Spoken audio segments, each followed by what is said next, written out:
Question है कि an object is dropped from the top of a tower. It travels A distance x in the first second of its motion and a distance 7x in the last second. height of the tower.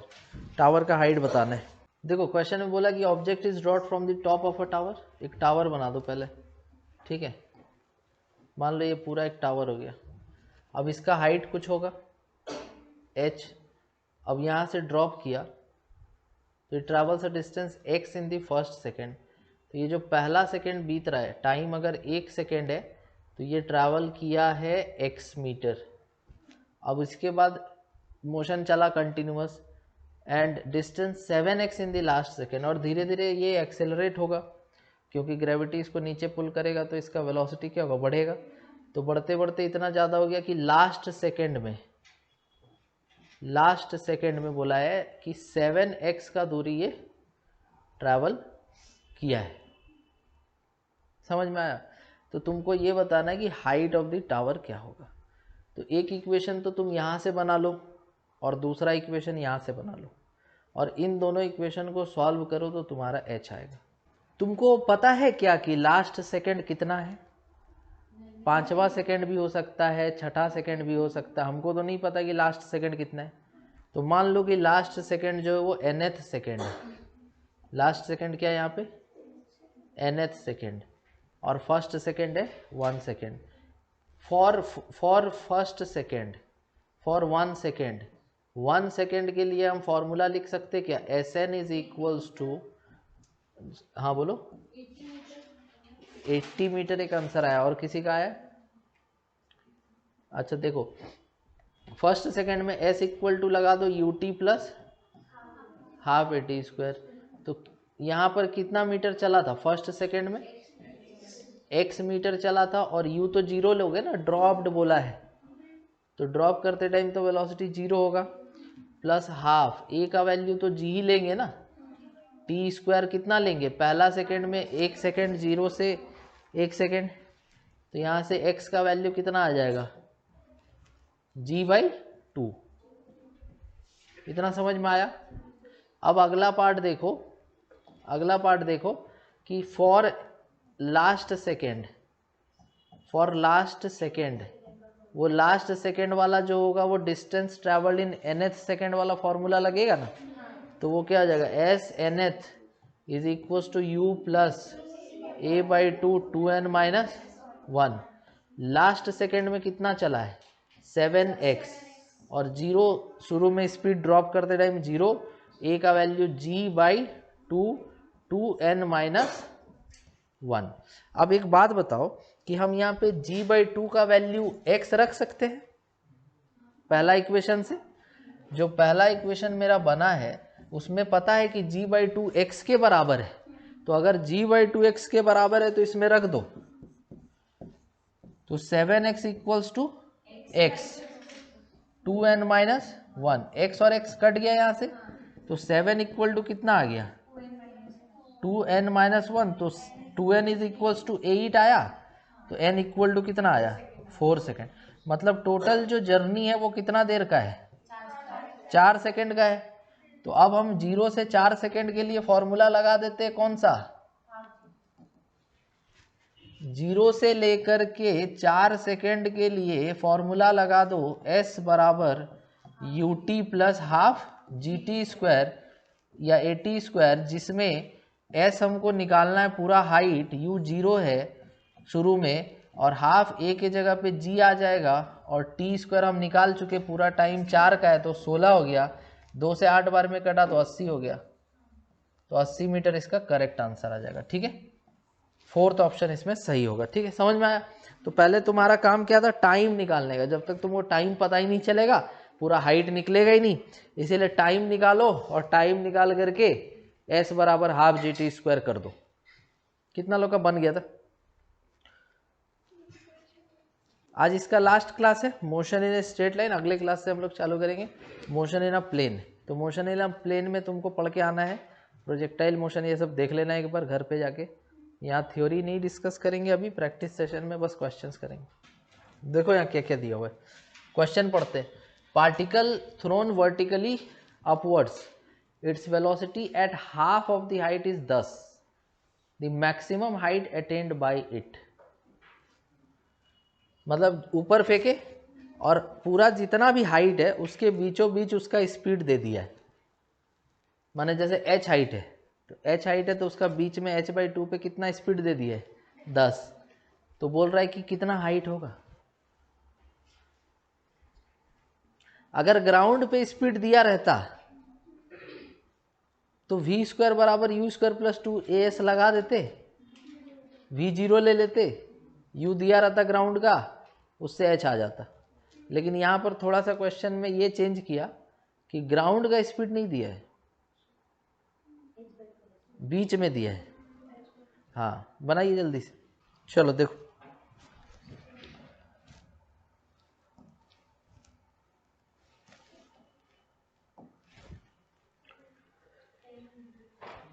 दस metre, okay चलिए देखते हैं। जैसे मान लो यहाँ से फेंक रहे, ठीक है, तो कितना से फेंक रहे, यू से, ये क्या है, ग्राउंड। अब ये धीरे धीरे ऊपर जा रहा है और ये मैक्सिमम हाइट पे चला गया, तो मैक्सिमम हाइट पे वेलोसिटी कितना होता है, 0। मान लो कि ये हाइट कितना, h। तो अगर हमको इसके लिए इक्वेशन लिखना है तो हम क्या लिखेंगे, v² = u² + 2as वाला इक्वेशन लिखेंगे, जिसमें कि फाइनल वेलोसिटी तो 0 हो जाएगा। इनिशियल वेलोसिटी हमको पता ही नहीं है कि ग्राउंड पे कितना होगा, -2gh, g का वैल्यू नेगेटिव g, ठीक है। तो यहाँ से h का वैल्यू या u² का वैल्यू कितना आ रहा है, u² बराबर 2gh आ रहा है। तो इसको बना दो इक्वेशन नंबर 1। अब एक बात और सोचो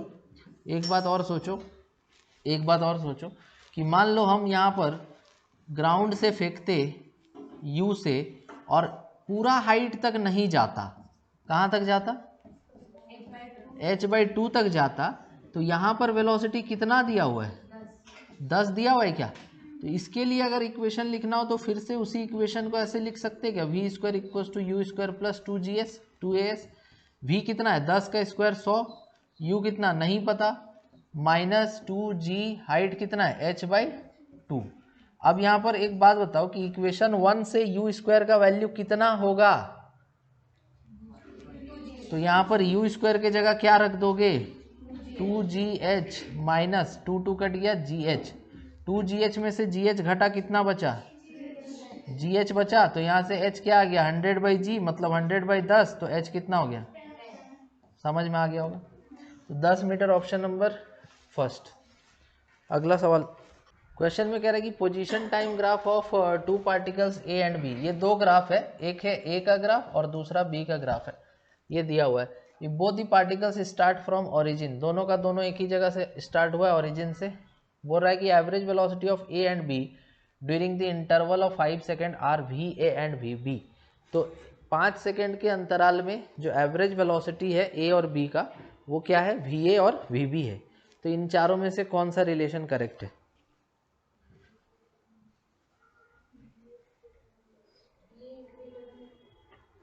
इन चारों में से कौन सा रिलेशन करेक्ट है,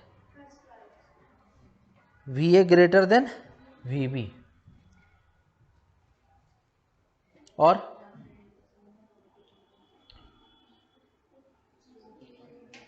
बताइए, देखो अगर हम एवरेज वेलोसिटी का, अगर हम यहाँ पर तुमसे पूछे कि what is the formula for average velocity, average velocity is equal to total displacement by total time, है ना, total displacement by total time. अब यहाँ पर टोटल डिस्प्लेसमेंट जो हम निकालेंगे वो तुम देखो तो 5 सेकेंड के बाद दोनों का तो सेम ही है। ये ग्राफ किसका ग्राफ है, xt, मतलब क्या होता है, डिस्प्लेसमेंट और टाइम का ग्राफ। तो 5 सेकेंड पे तो जहां पर a है वहीं पर b है, दोनों एक ही पॉइंट पे इंटरसेक्ट कर रहा, मतलब दोनों एक ही जगह पर है। तो दोनों का डिस्प्लेसमेंट अगर 5 सेकेंड के बाद बराबर है और टाइम 5 सेकेंड है, तो ये ऑप्शन होगा, इक्वल होगा ना। क्योंकि डिस्प्लेसमेंट दोनों का सेम है। ग्राफ मेरा xt का है और xt ग्राफ a का और b का इंटरसेक्ट किया, मतलब दोनों एक ही पॉइंट पर है 5 सेकेंड पे, दोनों एक ही डिस्प्लेसमेंट किया 5 सेकेंड में, इसीलिए थर्ड ऑप्शन करेक्ट है। क्वेश्चन दिया हुआ कि the displacement of a point moving in a straight line is given by s is equal to 8t square plus 3t minus 4, s being in centimeter and time in second, what is the initial velocity of the particle? तो displacement अगर दिया हो और velocity निकालना हो तो हमको उसको क्या करना होता है? तो यहाँ पर जब डिस्प्लेसमेंट मेरा गिवन है तो डिस्प्लेसमेंट कितना दिया हुआ है? s is equals to 8t square plus 3t minus 4। अब इसको डिफरेंशिएट करो तो ds बाई dt हो जाएगा। तो इसका 8 है और t स्क्वायर का डिफरेंशिएशन कितना 2t और 3 टाइम का कितना 1 माइनस 4 का 0 हो जाएगा। तो ये हो जाएगा 16t प्लस 3। तो इनिशियली टाइम कितना लिया जाएगा? तो initially t must be equal to 0, तो वेलोसिटी हो जाएगा 16 इंटू 0 प्लस 3। तो वेलोसिटी कितना आ जाएगा? 3 सेंटीमीटर पर सेकेंड। नेक्स्ट अगला सवाल बताओ। An object is dropped from rest. Its velocity versus displacement graph is assume downward direction to be positive. ध्यान देना कि इसमें डाउनवर्ड डायरेक्शन को क्या बोला गया है? पॉजिटिव बोला गया। तो डाउनवर्ड डायरेक्शन को पॉजिटिव बोला गया मतलब कि तुमको उसी के हिसाब से आंसर देना है। लेकिन जब हम लोग साइन कन्वेंशन पढ़े थे तो उसमें डाउनवर्ड डायरेक्शन को क्या लिए थे? नेगेटिव लिए थे। देखो हम बताते हैं। तुम यहाँ पे ऐसा समझो कि तुमको कौन सा ग्राफ दिया v और x का, x मतलब डिस्प्लेसमेंट या vs जो बोलना है। तो ऊपर से पार्टिकल जब नीचे आ रहा होगा, ऊपर से पार्टिकल नीचे आ रहा होगा तो ऑब्जेक्ट का जो इनिशियल वेलोसिटी है वो क्या लेंगे? क्योंकि क्वेश्चन में बोला ड्रॉप किया गया है, तो ड्रॉप करते टाइम तो वेलोसिटी u 0 ही लेंगे ना। तो मेरा इक्वेशन जो बनेगा इसके लिए वो कौन सा इक्वेशन बनेगा तीनों में से? आंसर पूरा कंफर्म होना चाहिए कि यही ऑप्शन होगा, कोई डाउट नहीं होना चाहिए। और उसका कंफर्मेशन तभी मिलेगा जब तुम्हारे पास कुछ रीजन हो। जैसे एक इक्वेशन हम लिख रहे हैं V square is equals to U square plus 2as। अगर किसी पार्टिकल को यहाँ से हम ड्रॉप करें तो इसका इनिशियल वेलोसिटी क्या होगा? जैसे जैसे नीचे जाएगा, मान लो जैसे जैसे डिस्प्लेसमेंट x होगा तो इसका ग्रेविटी की वजह से वेलोसिटी बढ़ता जाएगा। u 0 लेंगे तो V square equal to 2gx लिख सकते हैं क्या? तो यहाँ पे 2g तो कांस्टेंट है ना, या नीचे जाने पे g बढ़ जाएगा? 2g तो कांस्टेंट होगा। तो वी स्क्वायर किसका प्रोपोर्शनल है? x का प्रोपोर्शनल है। V square is proportional to x। अब तुमको हम 4 डायग्राम बना के दिखाते हैं। ये चारों डायग्राम ध्यान से समझना, बहुत काम आएगा। जैसे पहला डायग्राम हम बना रहे कुछ ऐसा,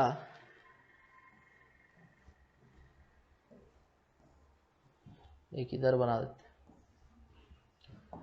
अगर तुम्हारा डायग्राम ऐसा है, एक बार ऐसा है, एक बार ऐसा है और एक बार ऐसा है, तो इसका इक्वेशन होता है y square is equal to 4ax, जिसमें y एक्सिस ये वाला है और x एक्सिस ये वाला। सेम वैसे इसमें हो जाएगा y square is equal to minus 4x, इसमें होगा x square is equal to 4ay। ठीक है ना, याद रखना कि y एक्सिस इधर है और x एक्सिस इधर है। और चौथा इक्वेशन हो जाएगा x square is equal to minus 4ay। अब यहाँ पर y के जगह कौन है? v। y एक्सिस के जगह v है ना, और x एक्सिस के जगह x ही है। तो ये कौन सा फॉर्मेट है चारों में से?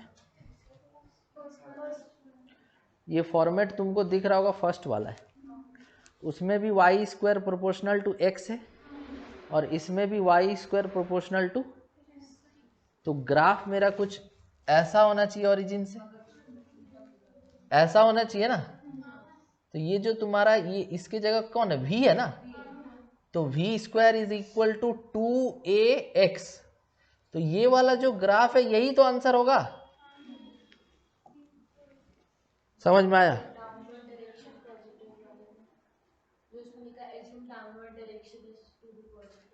वो इसलिए लिखा ताकि तुम यहाँ पे g का वैल्यू प्लस g लिखो।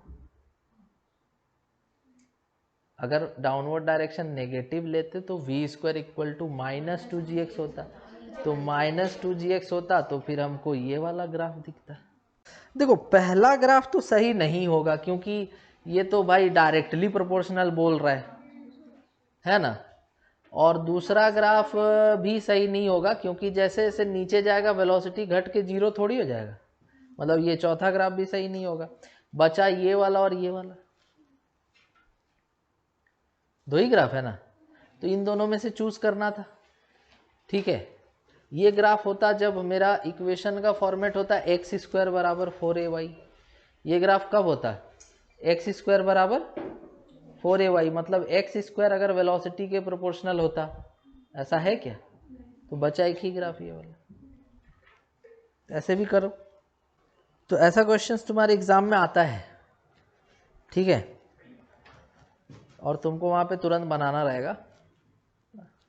वहाँ फोन ऑफ फ्रेंड ये सब यूज नहीं करना है। ठीक है, phone of friend option use करेंगे सर, हम थोड़ा टाइम लेंगे, 2-3 मिनट बाद आंसर देंगे, तुरंत आंसर देना रहेगा। देखो क्वेश्चन कह रहा है कि 2 bodies of different masses ma and mb are dropped from 2 different height a and b। The ratio of the time taken by the 2 bodies through this distances. दो अलग अलग बॉडीज है, मास उनका अलग अलग दिया हुआ है, इनको दो अलग अलग हाइट से ड्रॉप किया गया। तो ratio of the time taken by the 2 bodies through these distances. तो हम लोग जानते हैं कि जो फॉर्मूला होता है, जैसे एक हाइट h है मान लो, और यहाँ से किसी बॉडी को ड्रॉप करोगे तो इनिशियल वेलोसिटी क्या हो जाएगा, 0। जैसे जैसे नीचे जाएगा तुम्हारा फॉर्मूला क्या लगेगा, s is equal to U T plus half A T square. अगर ड्रॉप करेंगे तो u क्या है, 0 है, तो s इज इक्वल टू क्या होगा, हाफ ए टी स्क्वायर। अब यहाँ पर मेरा तो टाइम का बात है, तो टाइम इक्वल टू क्या होगा, 2s/a का रूट, है ना। तो यहाँ हाइट अगर h है तो 2h और ग्रेविटी है तो g। तो टाइम का फॉर्मूला क्या यूज़ किया जाएगा, √2h/g। तो √2h/g जो होगा ये तुम्हारा यहाँ पर लगने वाला है। तो पहला जो टाइम है वो कितना है, t1। तो t1 का वैल्यू क्या आ जाएगा, √ हाइट कितना है इसका, a/g। दूसरा टाइम t2 कितना हो जाएगा, √2 हाइट कितना है इसका, b/g। इनका रेशियो निकालो, t1/t2 चाहिए ना, तो t1/t2 is equal to √2/g cancel हो जाएगा, क्या बचेगा, √a डिवाइडेड बाई √b। सही है, तो ये तुम्हारा ऑप्शन नंबर बी इसका सही आंसर हो जाएगा। अगला सवाल बन रहा ना, ये सब बीच बीच में नहीं बनता है, कुछ कुछ सवाल है ना, और एग्ज़ाम में वो तुम्हारे लिए थोड़ा घातक हो जाएगा क्योंकि उसमें तुम्हारा कभी कभार ऐसा होता है कि स्टूडेंट थोड़ा रिजिड हो जाता है कि नहीं बनेगा क्यों नहीं, है ना। है हाँ, मतलब जैसे होता है कि नहीं नहीं बनेगा क्यों नहीं, तो ऐसा नहीं करना है कि मान लो अगर क्वेश्चन नहीं बन रहा है तो थोड़ा जल्दी समझ जाओ कि हाँ चलो आगे बढ़ जाने में भलाई है ना। टाइम ज़्यादा इम्पोर्टेंट है।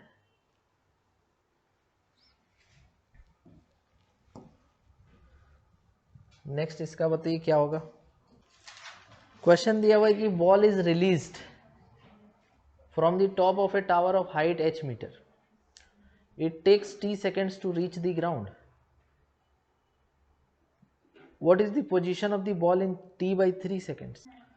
अभी जो पिछला क्वेश्चन तुमको हम बताएं उसमें क्या फॉर्मूला लगा था टाइम का, √2h/g।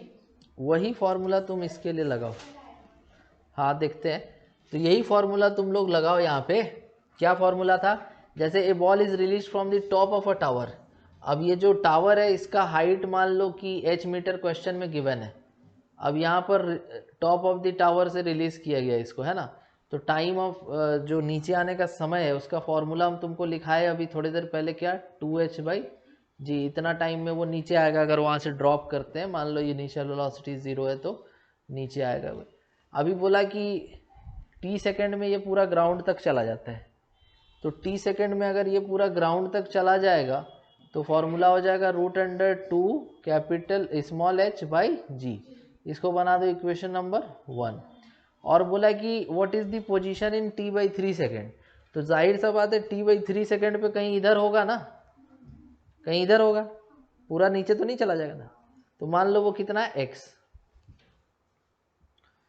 तो t डैश या t2 ले लो, इसको t1 ले लो, t1 क्यों लेगा, वो t ही दिया हुआ है, और ये t/3 दिया हुआ है, तो t/3 इक्वल टू √2x/g। इसका हाइट x लिए ना। अब इन दोनों इक्वेशन से तुम x का वैल्यू निकाल सकते हैं, डिवाइड कर दो, तो 2/3 डिवाइड कर दो, 2/1 डिवाइड कर दो, तो 1/3 बचेगा, t कट जाएगा, यहाँ से √2/g कटेगा, √2/g कटेगा, x/h बचेगा, तो यहाँ से x बराबर क्या आ गया, h/3। समझ गया या नहीं समझा? ये जो x/3 है ये कहाँ से है,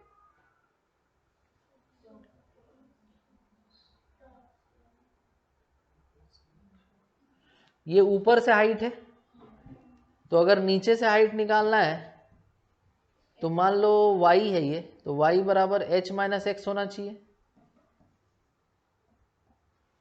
है ना।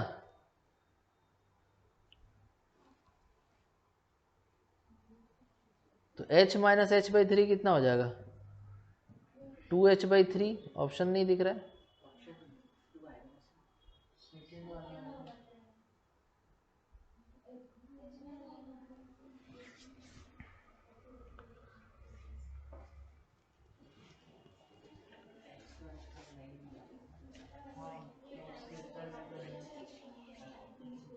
स्क्वायर करना भूल गए हम।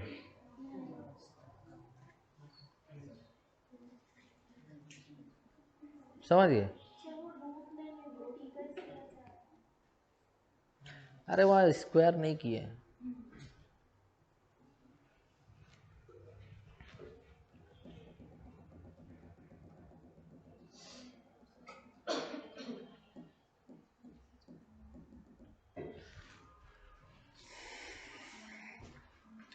तो ये डिवाइड हुआ तो यहाँ क्या बचा, 1/3 और t कट गया, यहाँ क्या बचा √x और यहाँ क्या बचा √h, तो क्या बचेगा √x/h।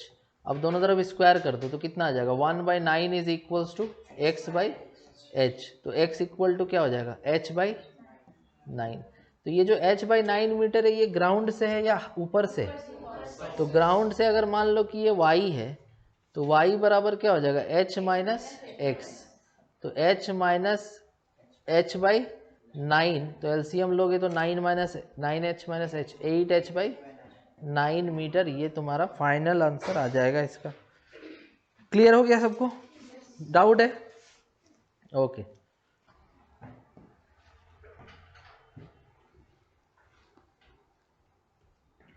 Two objects A and B are moving with velocity VA and VB respectively along a positive axis। Positive x axis में जा रहा दो पार्टिकल है, दोनों का वेलोसिटी क्या बोला है VA VB। If VA is less than VB, अगर VA का वैल्यू VB से कम है, then which of the following position time graph is correctly showing the velocity of A and B। तो इन चारों में से कौन सा पोजीशन टाइम ग्राफ है जो हमको करेक्ट ग्राफ दिखा रहा है? तुम्हारा आंसर सेकंड, तुम्हारा आंसर थर्ड, और कोई?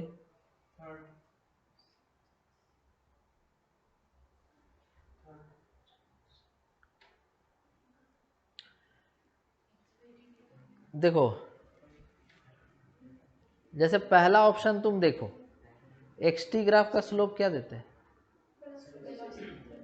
क्या पहला ग्राफ में दोनों का स्लोप अलग अलग दिख रहा है? एंगल देखो ना एक्स के साथ, तो ये जितना एंगल बना रहा है,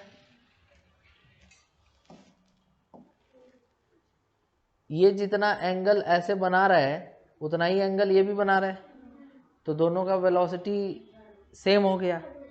लेकिन क्वेश्चन में तो बोला था कि ए का कम होना चाहिए और बी का ज़्यादा होना चाहिए। यहाँ भी दोनों का ग्राफ का स्लोप क्या है, सेम ही है। और इसमें ए का एंगल और बी का एंगल, किसका एंगल ज़्यादा है, ए का ज़्यादा है। लेकिन ऐसा तो यहाँ है नहीं।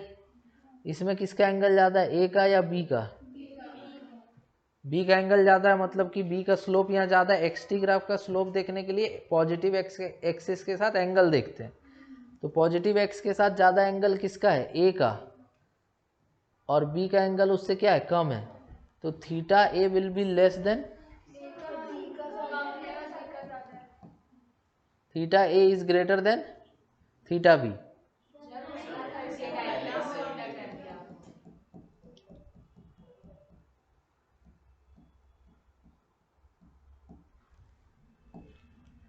बी वाला एंगल ये हो गया और ए वाला एंगल ये हो गया। तो theta B is greater than सही है। तो एंगल ज्यादा होना मतलब क्या ज्यादा होना, slope of A is less than slope of B.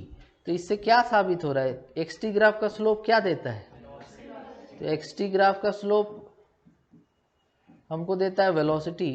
तो इस हिसाब से तो भाई velocity of A is less than velocity of B, तो ये सही आ रहा है।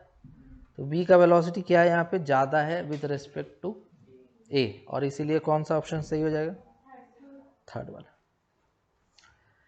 हटाया जाए इसको।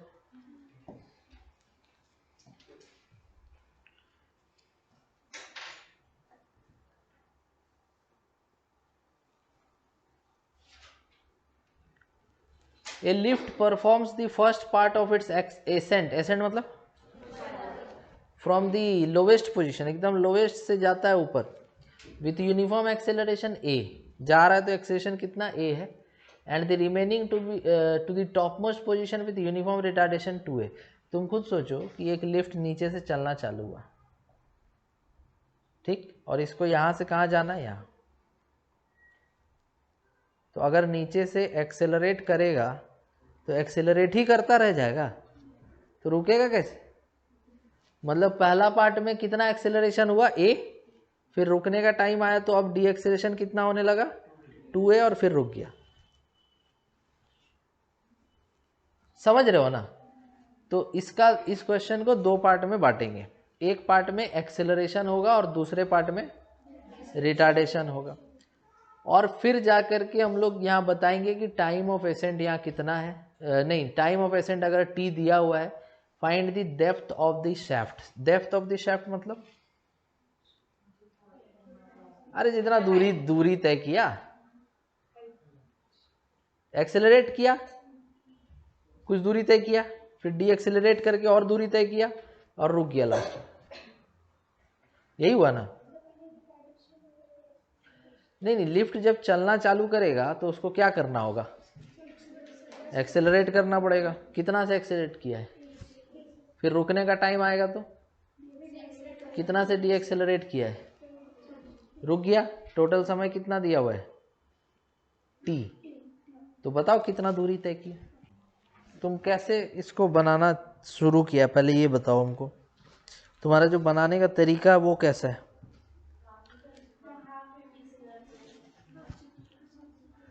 तुम एक बात मानो, यहाँ पे तुम इसको वीटी ग्राफ से बनाओ।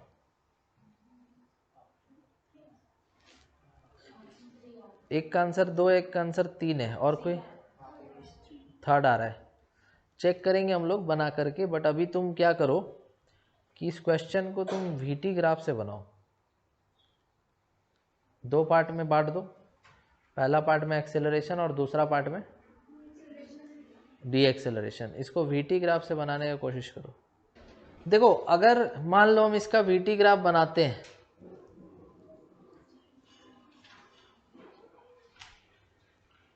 तो तुम हमको ये बताओ कि एक्सेलरेशन होने पे वीटी ग्राफ कैसा दिखाई देगा।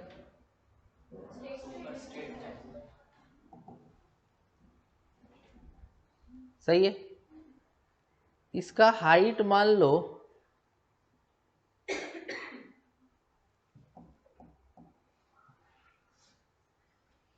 इसका हाइट मान लो कितना है v, और बेस कितना है t1। तो एक्सेलरेशन इक्वल टू स्लोप होता है क्या? तो परपेंडिकुलर बाई बेस लिख सकते हैं। नहीं समझ में आया?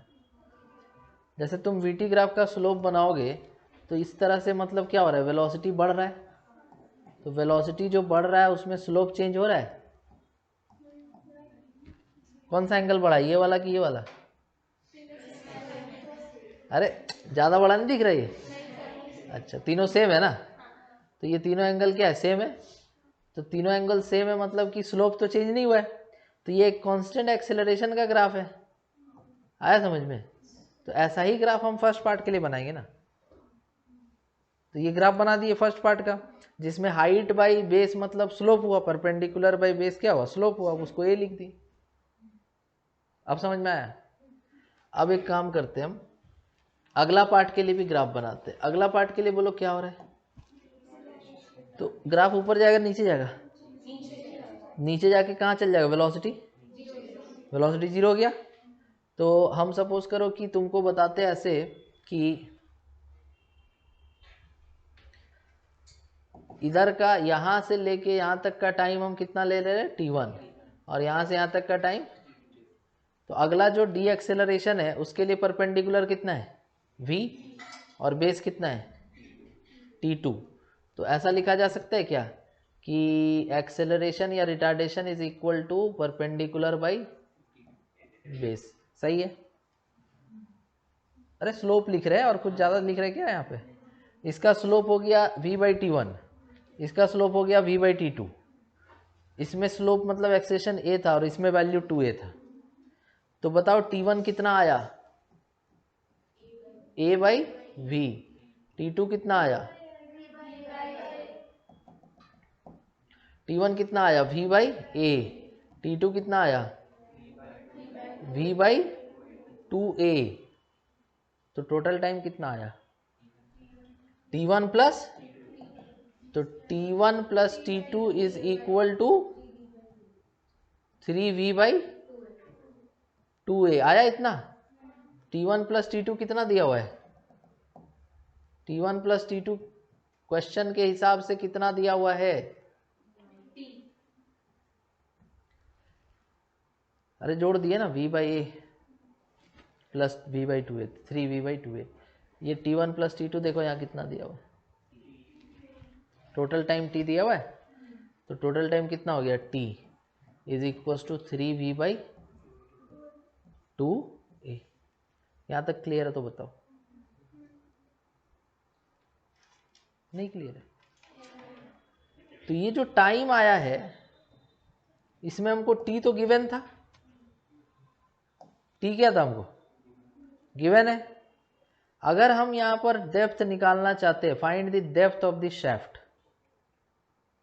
Find the depth of the shaft, तो इसके लिए हम पूरा यहां से यहां तक जाएंगे और उसके बाद फिर यहां से यहां तक जाएंगे। तो डेप्थ का मतलब एक तरह से दूरी हुआ ना। तो वीटी ग्राफ का एरिया क्या देता है, वही निकाल दो। देखो वीटी ग्राफ का एरिया निकालते हैं हम, ठीक है ना। एरिया ऑफ वीटी ग्राफ क्या होगा, यहां पे बताओ देख के। Area of the VT graph क्या आ जाएगा, एस या डिस्प्लेसमेंट बराबर half into base t1 plus t2 है ना, इंटू हाइट कितना है, v है, हाफ t1 प्लस t2 को t लिख सकते हैं इंटू v। v को देखो तो हम 280/3 लिख सकते क्या इससे, 280/3, 2 से 2 कट गया, a इंटू t²/3 आया। कौन सा ऑप्शन होगा,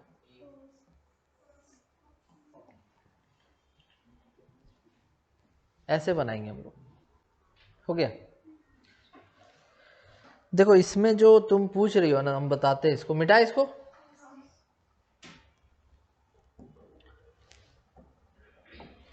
देखो जैसे कहीं पर भी अगर तुमको वीटी ग्राफ दिया हुआ है, तुम एक ट्राइंगल बनाओ, ऐसा ट्राइंगल, ठीक है, और ये थीटा है मान लो, ये परपेंडिकुलर है, ये बेस है, और ये क्या है, हाइपोटेनस।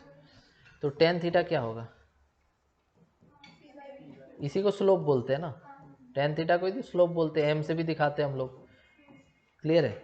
तो यहाँ पे जो ग्राफ हम बनाए थे वो ग्राफ कैसा ग्राफ था, ऐसा ग्राफ था, इधर क्या था v और इधर क्या था t।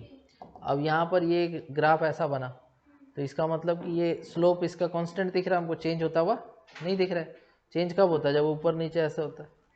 अब इसका परपेंडिकुलर यही होगा ना, और बेस यहाँ से यहाँ तक होगा, तो इसको हम t1 मान लिए, और इसको हाइट को हम v मान लिए।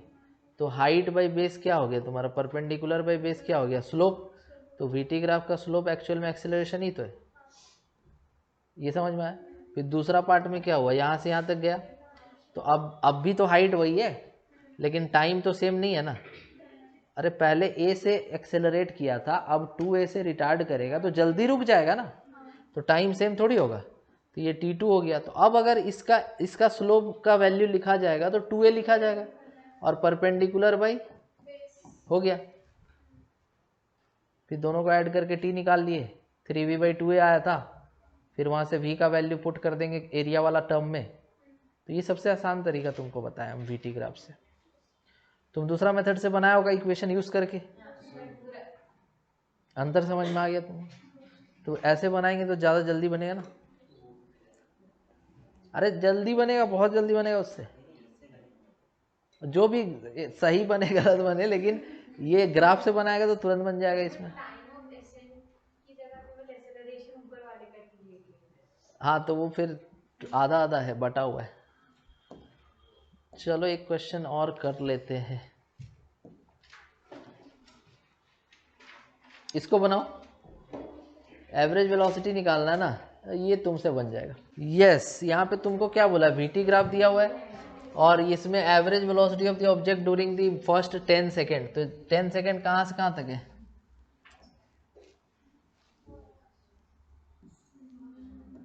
10 सेकेंड यहाँ से लेके यहाँ तक है।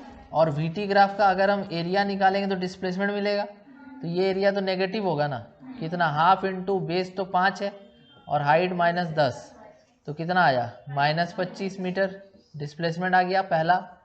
फिर दूसरा पार्ट के लिए एरिया निकाल लेते हैं इसका, तो इसका एरिया निकालो तो इसका भी आएगा हाफ इंटू बेस, कितना इसका 5 से 10, 5 ही हुआ ना, और हाइट कितना 10 है, तो ये भी तो 25 आ रहा प्लस में।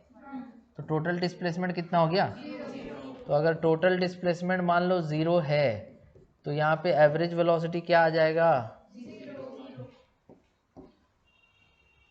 ठीक है। ज़्यादा टाइम नहीं लगना चीज़ में, तुरंत एरिया निकाल के ऐड करो, डिस्प्लेसमेंट 0 हुआ, एवरेज वेलोसिटी 0 हो गया। क्लियर है। तो आज हम लोग इतना ही पढ़ेंगे, अगले क्लास में पढ़ेंगे हम लोग मोशन इन अ प्लेन, ठीक है।